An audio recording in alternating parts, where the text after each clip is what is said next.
Hello mga people! Eto na nga, excited na excited kami buksan ng aming parcel galing kay Lazada. Hiniram kasi ng kapitbahay namin ng map, nakalimutan atang ibalik, kaya bumili na lang kami ng bago. Kaso nga lang, sobrang disappointed ako sa nabili kong map. Sobrang lambot niya. Yung bang tipong pag binasa mo siya sa tubig, para na siyang cotton. Lumiliit siya ng sobra. Sobrang nipis talaga, kaya sobrang disappointed ako.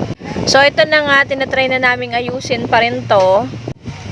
Kasi syempre, mga laking bundok, wala kasi nito sa bundok, hirap na hirap kaming ayusin. 310 pesos nga lang pala yung bili namin dyan.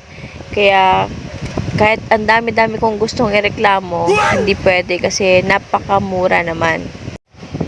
Ang maganda nga pala dito, meron siyang gulong sa ilalim at meron na rin siyang drainage, so hindi na tayo mahihirapang magtapon.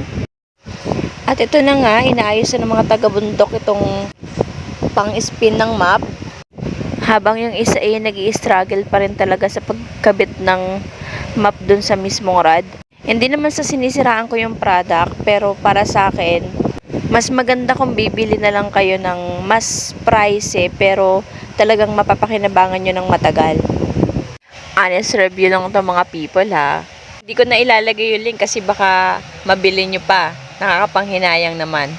At eto na nga po, hindi ko alam kung ano naisip namin at inalagay namin yung stainless na yan sa ibabaw. Baka akala namin iikot na pag nilagay dyan.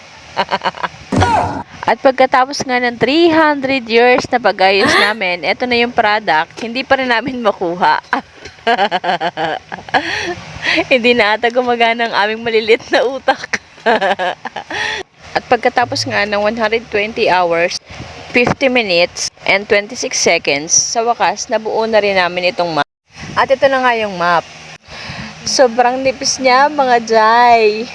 Ayan o, pag binasa siya, para siyang cotton. As in, lumiliit siya.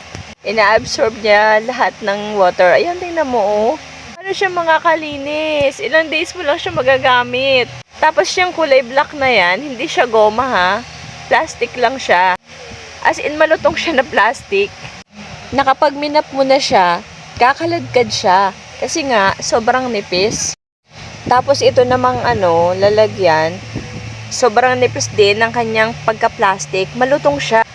As in, parang kapag natuunan lang siya, mababasag na siya.